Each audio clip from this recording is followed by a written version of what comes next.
Oh, hello everyone, and welcome to the undisputed heavyweight champion of the world show made for the fans by a fan. I'm your host, as always, Richard Tiemann, and this is the award-winning fan show. That's right, everyone's a fan of something, and we have got something for every fan, and that's what we strive to bring you week in and week out. Just looking at the slate for today, we got a good one. I say it every week, and I mean it. Every week. We have got a great show lined up for you today. In case you missed it, a certain league is back. Finally! If you caught that reference, A+ to you, sir. Or ma'am. Whatever the case may be. But that's what I'm talking about here on the Fan Show. We do really have something for everyone.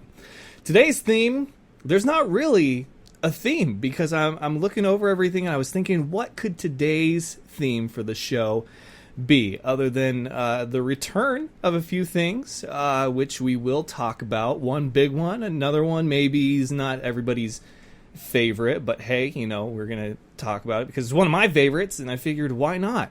But yeah, I'd say the theme overall for episode 466 is returns. With that, let's go ahead and dive right in with today's headlines.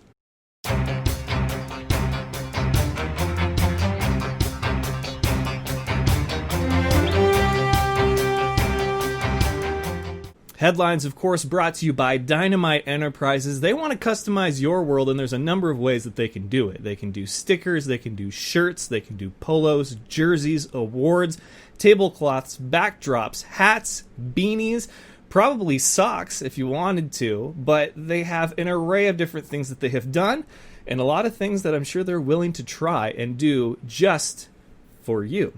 Check out their Instagram. Don't take my word for it. Dynamite Enterprises is the Instagram handle, and they always post the stuff that they've been working on. They work a lot with the local community, a lot of the schools in the area with Spokane, a lot of the different clubs, darts, racing, things like that. So it may not be your local community, but it's still supporting a great cause. If you need something customized for your marketing, advertising, business, or personal uses, I mean, really, there is no limit to the things that they can customize for you and for those purposes. So if you have an idea of what you want, Ethan@dynamiteenterprises.com is the email to shoot the man that is can make it happen, that is responsible for Dynamite Enterprises. Or if you need to bounce an idea off of him, get a quote, it's the same email to do that as well. So Dynamite Enterprises, customize your world. And today we are welcoming back so many things. Let's start off by saying that we are welcoming back live events more than just sports, right? This is the Fan Show, football and nonsense. And I gotta say, I wasn't overly impressed with the Sioux Empire Fair when you compare it to the Spokane County Fair. Now, I don't know if this was because of, obviously, the COVID-19 or the ongoing pandemic, and that this is what was allowed as far as the vendors, the rides, the games, but we did get to see a performance, a special one. First time the missus and I have ever seen this musical act, and they did not disappoint.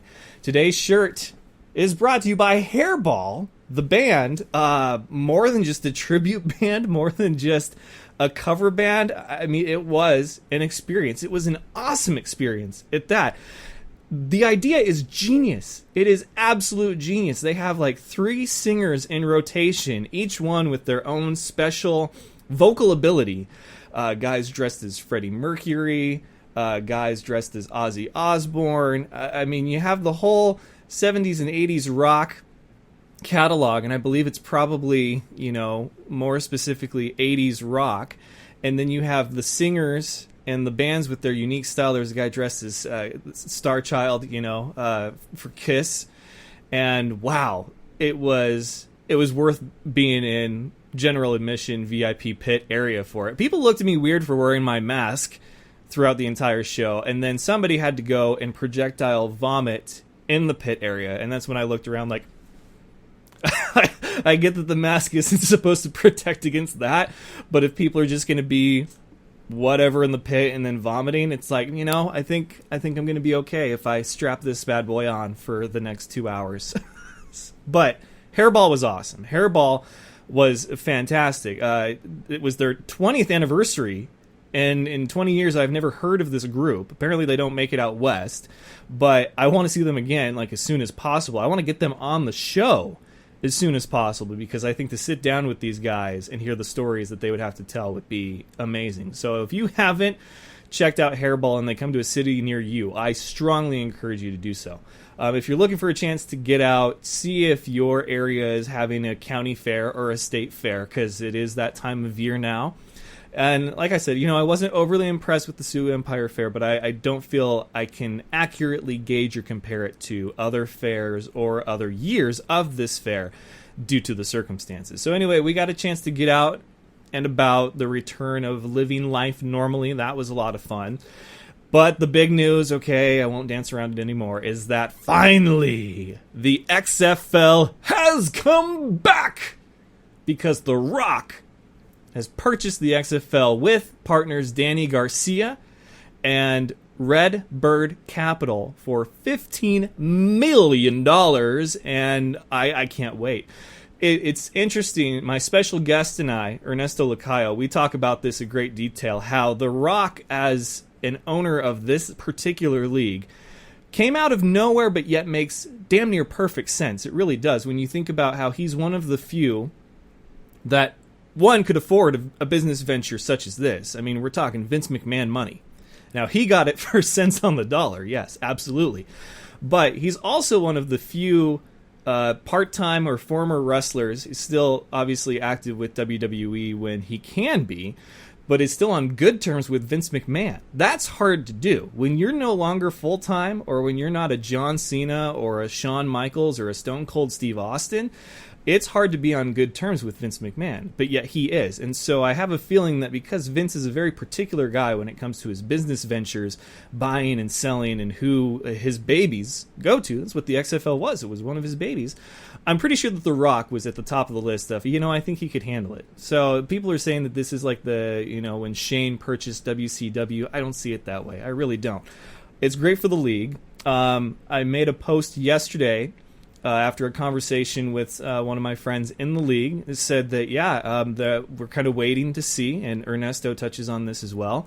And I don't know if the plans that were in the works in 2020 are going to come to fruition in 2021. So that was that the LA Wildcats and the Tampa Bay Vipers, I guess, were going to be relocated. The Wildcats to San Diego and the Vipers to Orlando, because they were really struggling ticket sales wise, and I guess the organizations and the facilities in those areas were not what they were promised or had hoped for. They were also trying to get the New York Guardians out of MetLife. I could imagine that electric bill, my goodness. But they also were apparently working on putting 2 teams in new cities for 2021, Chicago and then Arizona. Chicago, to me, was the most obvious city that didn't happen in its inaugural season. Arizona is another one right up there, because you're thinking about places that are, markets with football fans and wrestling fans.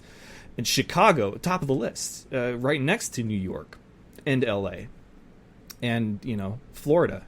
So Arizona, Chicago, I doubt they'll do it right away, but I do think that they would probably relocate the teams that they want because of struggling ticket sales. Now, Seattle didn't have a problem. People were saying, well, you got to get these XFL teams out of NFL markets and into non-NFL markets. No, it's sure, that sounds like it's that simple, but it's not that simple, because Seattle was doing great. Now, Seattle's just a great sports town, as my interview with Commissioner Oliver Luck clearly says. He's like, it's great sports town, and it proves it time and time again. So you can't say that just because it's already got an NFL team or a professional sports team that it's not going to work, because it's just simply not true. But LA and Tampa Bay, like LA, I understand. That's a tough market. It really is. But San Diego just lost the team to LA, so they're probably itching to get one back. And then Orlando has never had a professional football team, so they could probably, they're due for one. And Orlando is a fantastic city regardless. Plus, they have the WWE Performance Center, so again, a market of sports fandom and wrestling fandom. Speaking of Seattle, it was on last week's graphic, but we forgot to touch on it. They are releasing the Kraken. NHL will have an expansion team in Seattle, the Seattle Kraken. And there was a tweet by a news reporter in the Minneapolis area saying that no longer were the Raptors the worst team name in all of sports. Now the Kraken was. I don't even think the Raptors should have been in the conversation. There's a team called the Browns. And if it wasn't for the backstory on that, I would say that's probably the worst name out there. But there was a team known as the Redskins that is now just called football team. I feel like those are probably number 1 and number 2 on the list of worst all-time sports team names. I leave it open for discussion for you, the great people of Fan Nation. In the comments, what is the worst all-time sports team name ever, either existing or non? Can be any league, any level. I'm curious your thoughts. Obviously, people can argue professional sports, at the top levels like the NFL, NHL, MLB, NBA. But I am curious. There's probably some names out there that I've never heard of before. A lot of people thought the Shock in Spokane was a terrible name, but then they started winning. And with that came a winning culture and a winning attitude and a whole lot of marketability.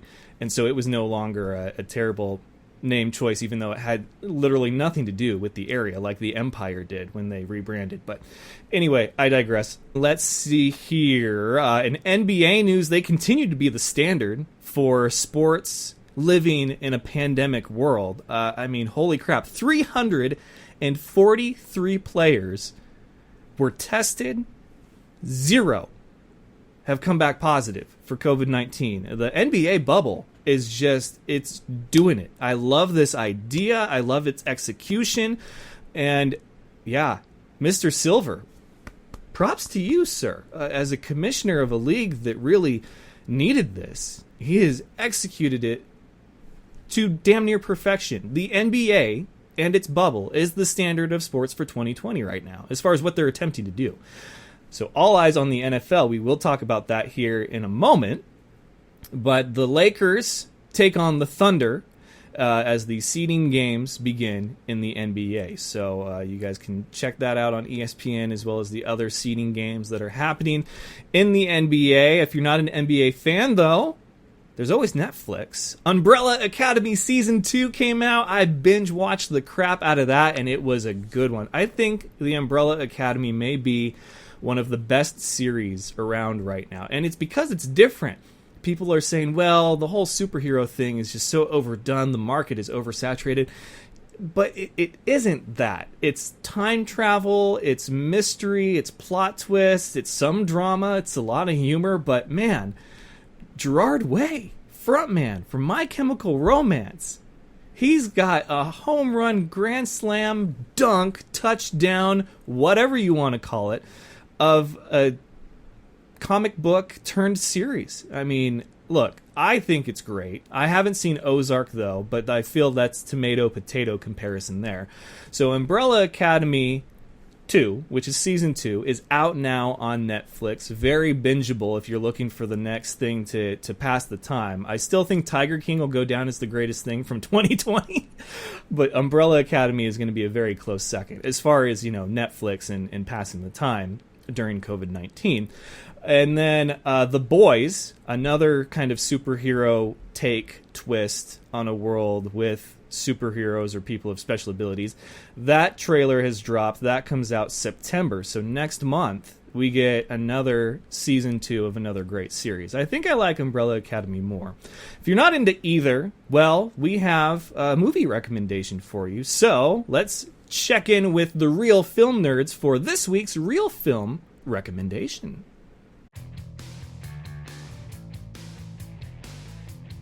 How's it going, Fan Nation? It is Mike and Matt, once again, from the Real Film Nerds podcast. This week we sat down and watched a Netflix original film that is a couple years old now. I believe it was 2018. Is that right, Mike? Yeah, 2018. 2018. It is called Extinction. Mike, go ahead, give us the rundown of this original Netflix film. All right, man. So Extinction was directed by Ben Young, and it's starring Michael Pena and Lizzie Kaplan. And it's about a father and his recurring dream of losing his family. His nightmares turn into reality when the planet is invaded by a force bent on destruction. So, All right, Mike. So I will start off right off the bat. I do not think you should go see and watch this movie and waste your time. oh, dude, I liked it. Oh, I thought it was awful. Dude, Absolutely I awful. don't know, dude. Come on, it was okay. There's some stuff in it that's not great. This originally was going to be a Universal theatrical release, but it was sold off to Netflix for an undisclosed sum. But man, $13, and that Dude. would have been too much. dude, I like this. I like the concept. I don't know. I guess you didn't like the story, but I like the story. That was the part I liked, was the story. The part that I didn't like was pretty much everything else. And I really liked, I'm not going to spoil it, but I'm going to just say there's a Black Mirror / Twilight twist in the film, which is probably the best part of the entire film, in my humble opinion. Okay. All right, man. Well, I would tell you to go watch it. I liked it. So I guess we're split. And I tell you not to watch it. Don't waste your time, even though it's an hour and a half, unless you really, really like these kinds of Black Mirror, Twilight Zone twists. Don't waste the time. Move on. Mike, what are we talking about next week? What are we talking about next week? The King of Staten Island, hopefully. Oh, yeah. Sorry. And for those of you who are interested, hopefully we're going to have some free copies to give away. So tune into our pod next week and figure out how you can get a copy of the movie yourself. Yeah. This promotion's awesome. So tune in next week and this week. Yeah, tune in every week, but especially when we have promotions. So thanks, everyone. And Fan Nation, take it easy. Richard, back to you, dude. All right, thanks, guys. I appreciate your recommendation as always. Again, like them, subscribe to them, check them out. They do wonderful breakdowns of different movies and films. So, IFL news. We have expansion meetings continue. Part 2 of 2 happens tomorrow, and then there will be announcements. Last I heard, they were looking to approve 2 from the last meeting and are looking to approve 2 more from this upcoming meeting. So if my math is correct, that is a total of 4 new teams for 2021, plus there was 2 more that I guess they were looking at for 2022. If all 13 teams return, and then of course Columbus is waiting until 2022, so you have plus 4, so that's 17 teams that would make up the 2021 IFL, assuming all of the current teams that were slated to play in 2020 return, which that's always a big if.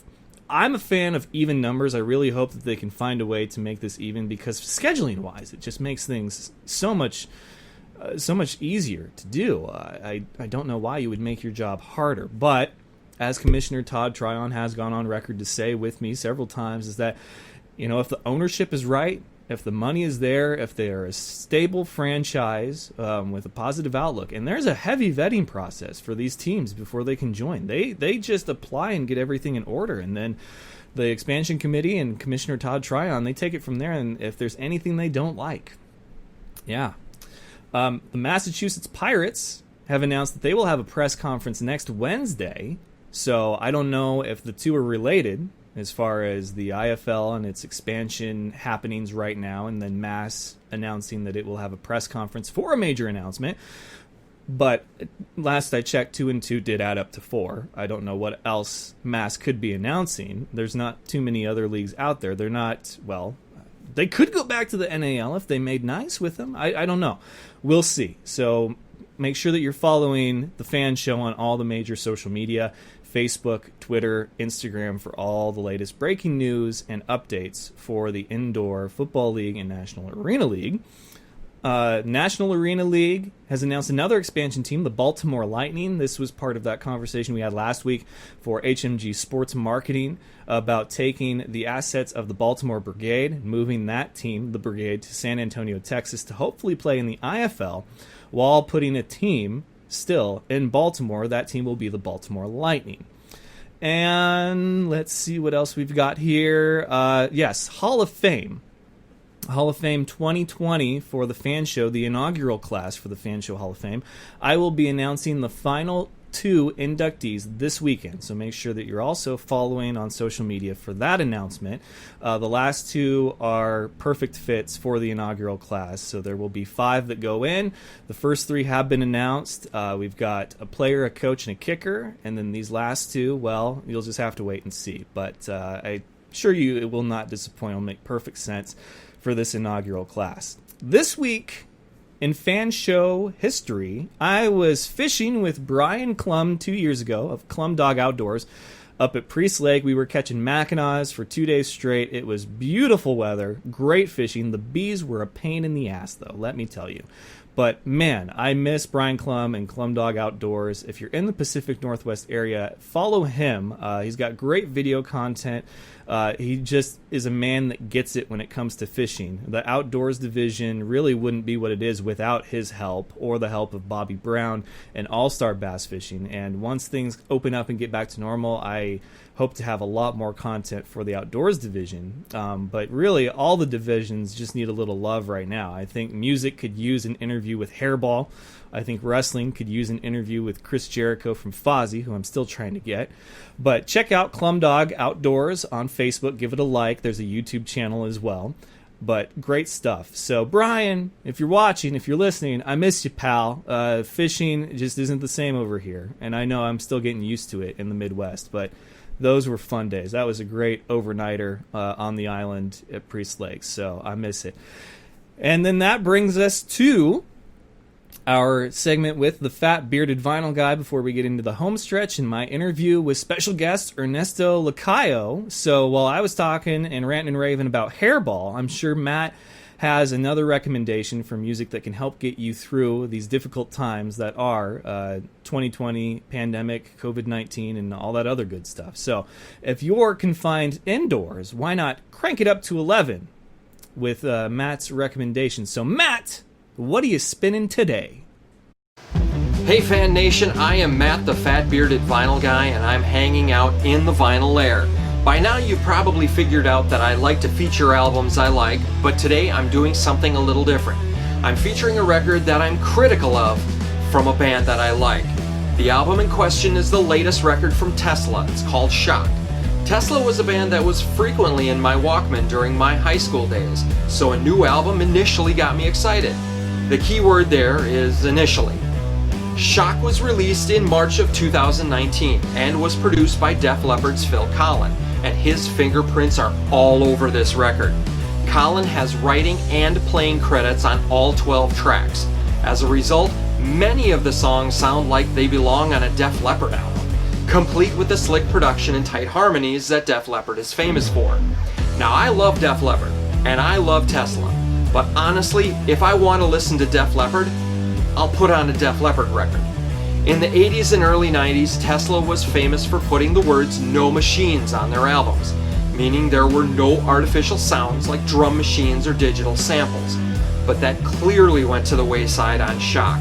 The most obvious example is the drum machine intro on the title track.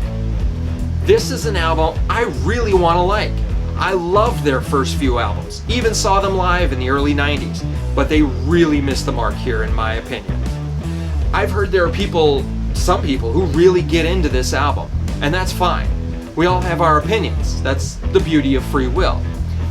And I'm not telling you to avoid this album, just the opposite.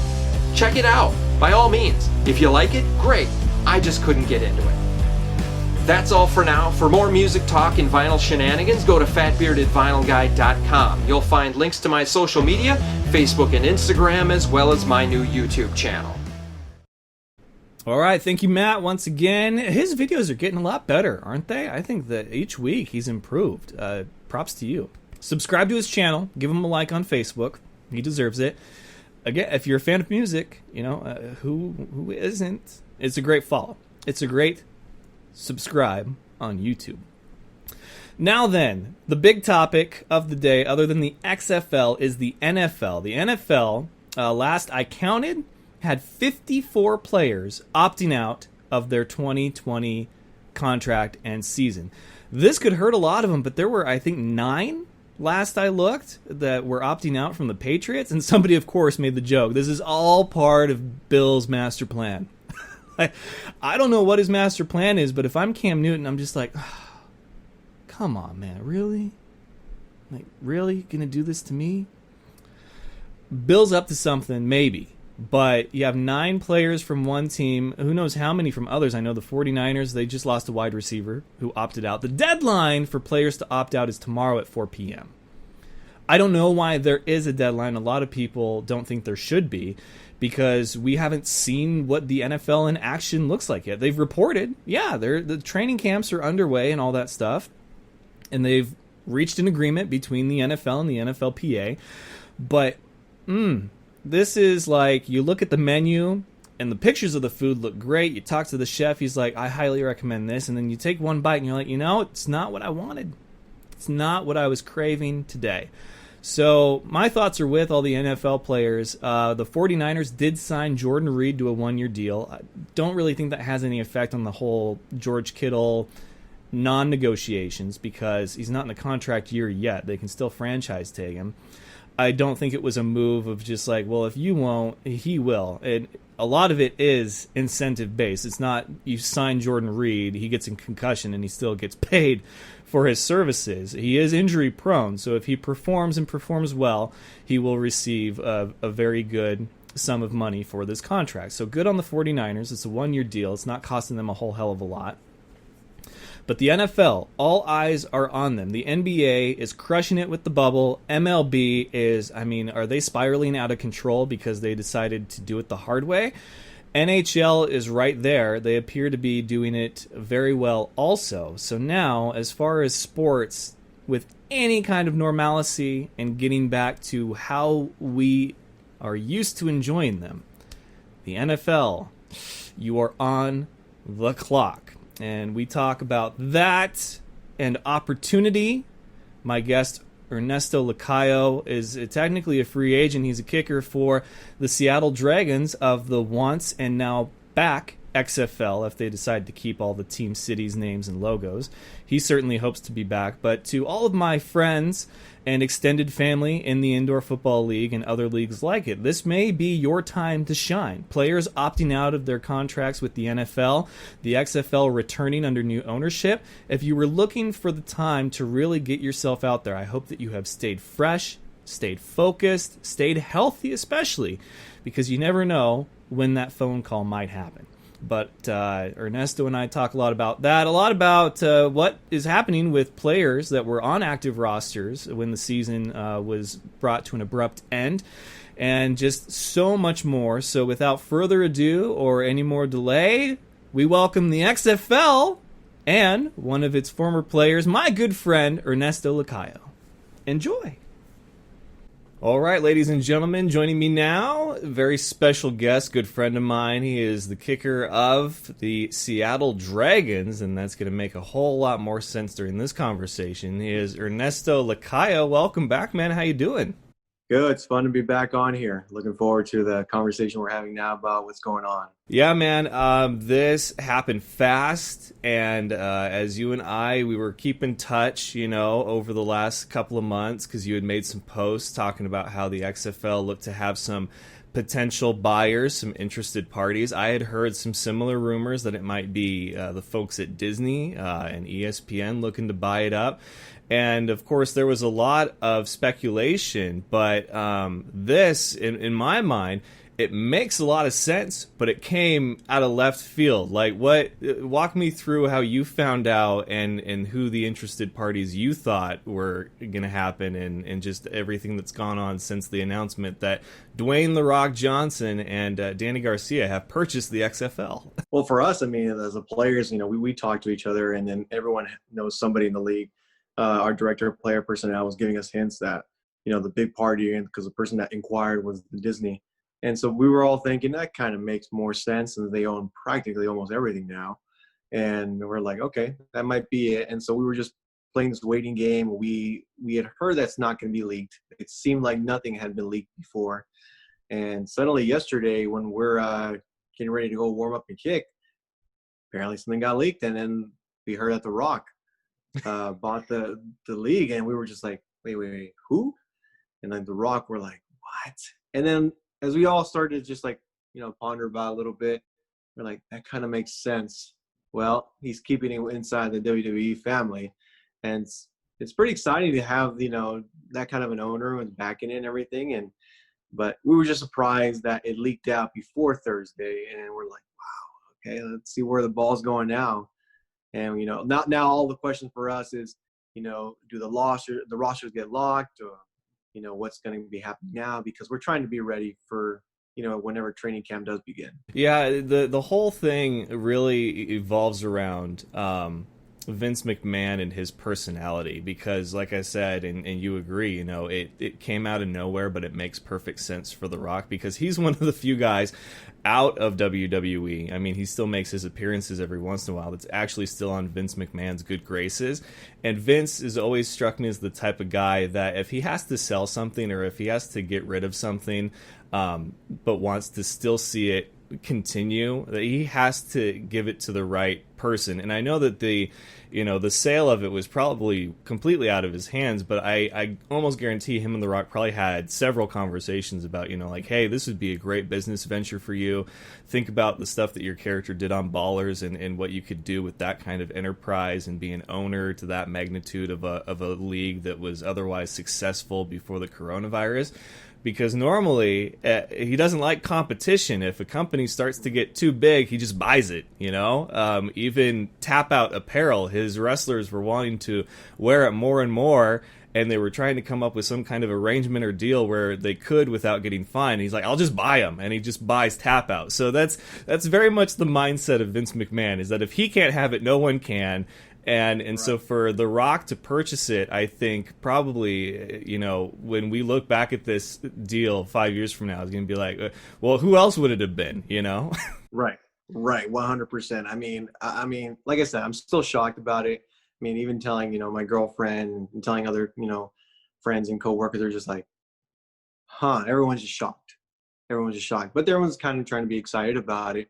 I mean, I have to tell you, between you and I was never a Rock fan when I watched WWE. I was more of a Cactus Jack guy, but Cactus Jack never beat him apparently. So, but I'm happy. I'm really excited about it, and I know the rest of the guys are. And now it's just the next phase. We can't deal or handle with what they're gonna have to do next as far as getting things ready and the ball rolling.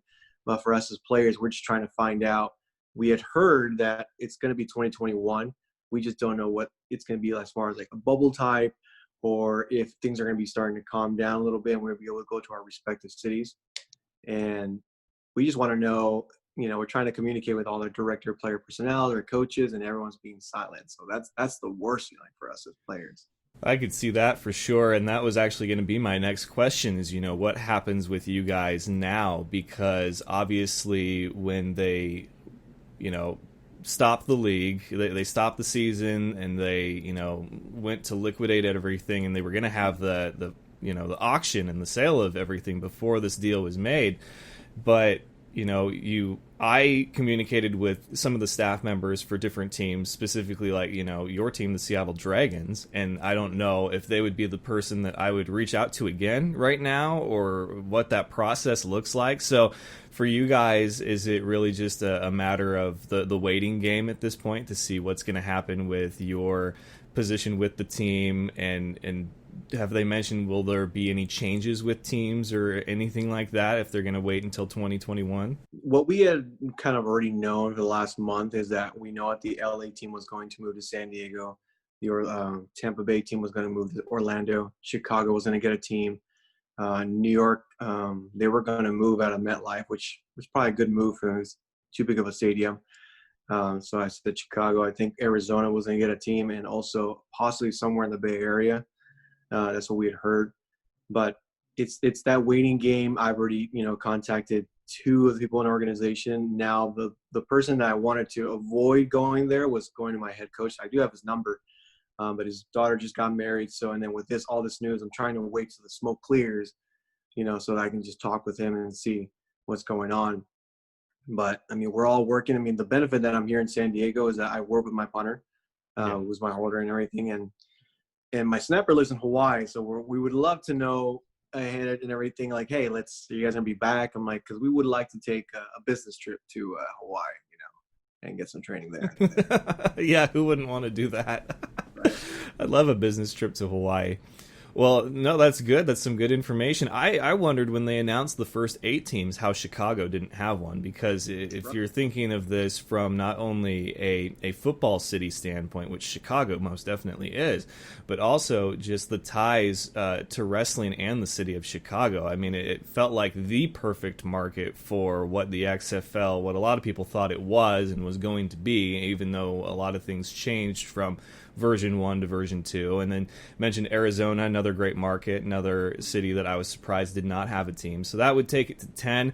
That would be great. I'm surprised they're doing the little movements that they are from Tampa to Orlando, and then from LA to San Diego. Did they say any particular reason why they wanted to move cities and not just stadiums for those teams? I know for the fact that LA, like the kicker for the LA was Nick Novak, a good friend of mine, and he was telling me in games they had hardly anybody at these games, and Tough, yeah. makes sense. There's too much competition in LA, and every time that the LA team played, it seemed like they kind of hurt, as far as the attendance, was going on for the league. So I think moving to San Diego, because they had a good, pretty much good attendance and good fans for the fleet, even though they didn't have great marketing for the AAF. It can only, skyrocket with the marketing of the XFL to go to San Diego. The Tampa team, I mean, we only played them in Seattle, so I didn't know what their situation was like, but it seemed like Orlando's a better market for them, and that's probably why. And like you said, the Chicago team, for sure, I would have expected they would have been one of the first teams from last year. I know that the Hot Shots did okay with attendance in the AAF, but, who knows? It's just a matter of, like in arena football, teams win and die by, or at least organizations, by your marketing.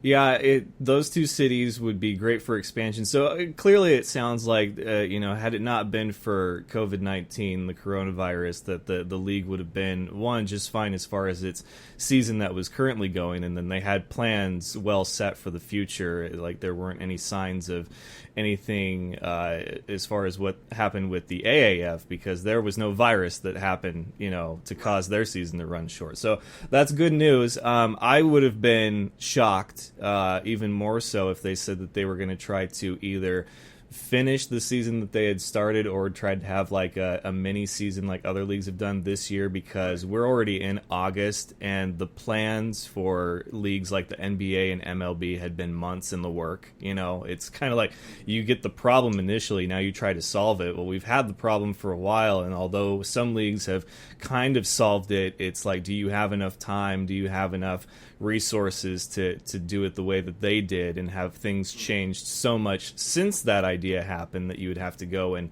try to figure things out all over again. So I think waiting till 2021 is good, especially because you guys will get to see how the NFL handles it, which I know there's a lot of players opting out of their contracts right now. As a guy who is all about opportunity and looking to get to that next level, and you got that shot with the Dragons, with the XFL, hopefully you get to do that again.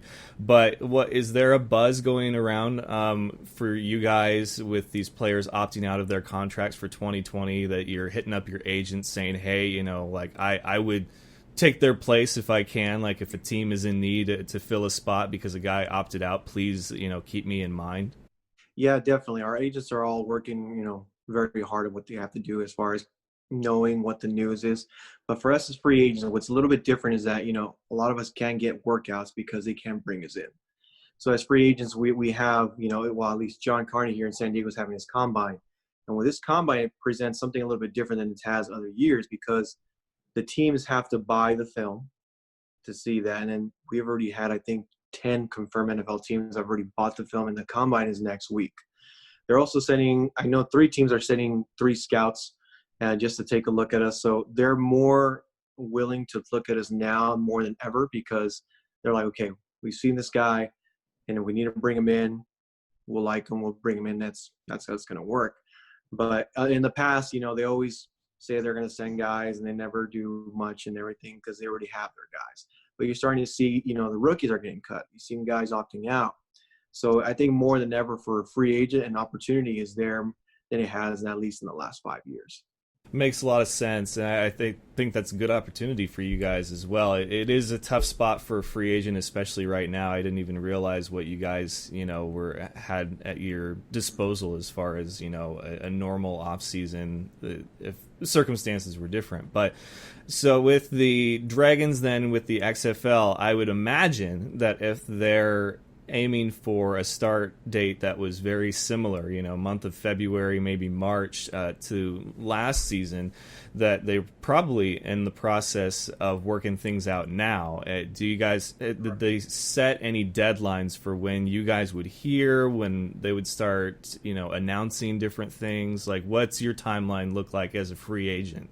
Well, we haven't heard anything, and I know that just by looking at last year's, some of the posts and what they were doing with organizations-wise, I mean, they were like pretty much aiming September, letting guys know, because I know that training camp started sometime in November, December a little bit, and so you would think that they're going to start things, once the smoke clears, they're going to get things organized, letting us know if the rosters will be locked, or who the coaches are, so they can start making these moves.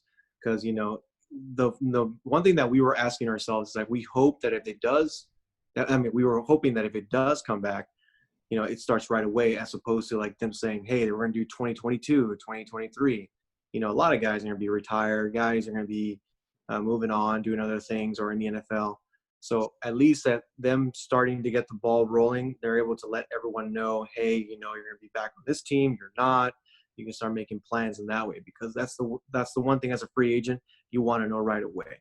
So that you can prepare, because you should already be prepared, but in reality, you want to get your mindset like, hey, this is my team, this is my unit. You start making these moves, like for my holder, my snapper, we're trying to get that rhythm down, the operation down. Yeah, it's a lot of preparation and planning. I was just going through mentally the timeline last year. So I attended the Seattle showcase in May, and then they announced, I think, team names, and the logos were released, I think this time last year. August was when that happened. So now that they have everything established, assuming that The Rock and the powers that be don't want to change much, if anything, because I don't know why you would, but obviously I didn't purchase the league. So, I mean, if they have a different vision for certain aspects of it, I that makes perfect sense. But I didn't see that there was a problem with the actual product or anything like the names and the cities. If they were going to move certain teams, this might be the opportunity to do it sooner than later, obviously. But I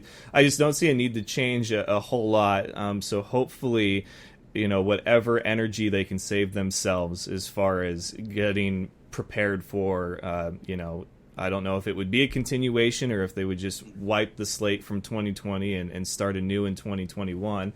But obviously, there's a lot of work to be done. I'm just glad that there is, second life for the new XFL for guys like you. It's a very exciting time. So what does life look like for you right now? I see your kicking videos. I'm surprised you're not coming to me live from outside your van, which I love that van so much. I'm a bit domesticated now, so I always tell people. So no, but we usually kick Monday, Wednesday, Fridays, and usually I wouldn't be driving my bus. So I think it's Tuesday, so it's a rest day. But I mean that's the thing, is just I'm working full time. I'm more of a regular guy, so I kick, go to work, and just do it over every single day and go work out at night. So nothing really changes as far as my routine, and I'm a man about routine. And anything that strays me off that routine, I usually don't go that route ever. But another interesting fact that I did want to tell you is that we had messaged our equipment trainer and then the equipment staff actually about trying to get our white jerseys, because they gave us our home jersey. But they were like, yeah, we can get you a lot of these things. But then suddenly they're just like, yeah, we got to be doing inventory right now, because and then he was going to tell us, and then the message stopped. I'm like, oh, something's going on here. And that was actually last week. Guys always overlook the equipment manager. Sometimes they're more in the know than anybody is the equipment guy, because that's who inventories everything, man. Like, never underestimate the power and knowledge of an equipment manager, man. That's a funny story, that really is. But yeah, that I've always said, if there's insider information somebody wants to get, ask the equipment manager, because half the time they don't know the information they're giving you is insider stuff, because they don't, they're not the GM, they're not the director of media, they're not the people that normally release the information, but so much of what's going on with a team goes through them. I mean, player signings, they got to get helmet sizes and jerseys ready for that. So yeah, they're more in the loop than I think a lot of people give them credit for. So I love that you guys keep in contact with them. But I was just looking at my desk here. I've got one for you to add to your van, so yes. I'll make sure to get some of those out to you. But yes, he is Ernesto Lacayo, formerly, and then I guess in the future, the kicker for the Seattle Dragons. We hope anyway, but for right now, he's still free agent kicker and one of the best to do it in the indoor football league. So hey, man, I wish you the best of luck, and thank you so much for taking the time today. I appreciate you. Thank you. All right, guys. Well, hey, check him out. Give him a follow. He's Ernesto Lacayo, and he's going to be back with the XFL, we hope. So you take care, man. Keep swinging. Take care. Stay safe. And one more big thank you to Ernesto Lacayo for joining me on the show today. It was great to have a video chat with him. I'm really enjoying the video chats. The video production of the show now is switching more from audio to video. You can still subscribe to the show, though, if you can't watch it. If you can't see it. Anyway, if you can't see the show, you can still listen to it in your free time at your leisure by subscribing iTunes, SoundCloud, Spotify, iHeartRadio. We record on Spreaker.com, but wherever most major podcasts are found, you can find the Fan Show there. Make sure that you give us a like and a follow on Twitter, Facebook, and Instagram. And of course, subscribe to our YouTube channel, youtube.com/c/thefanshow for all of our video content. Every episode is on there, and then bonus content as well. You can find most of our content and then some on facebook.com/fanshowofficial. And I'm pretty active on Twitter, either the Fan Show's page at fanshowofficial or my personal at real Richard T, because there's a lot of fake accounts out there. But I am the real Richard T.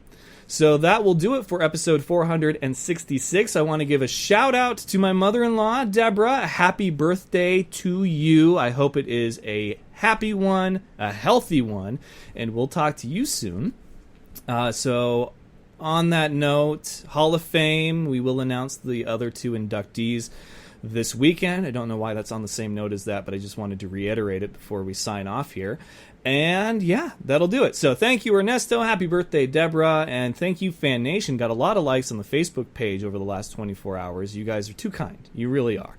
So make sure you watch for more updates, more breaking news that only the Fan Show can bring you.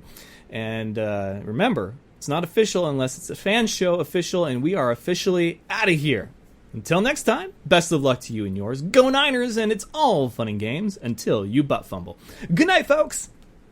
Do you remember the time that Mark Sanchez ran into his own player's blood? That was funny sports. Thank you for having me on the show, man. I love the Fan Show.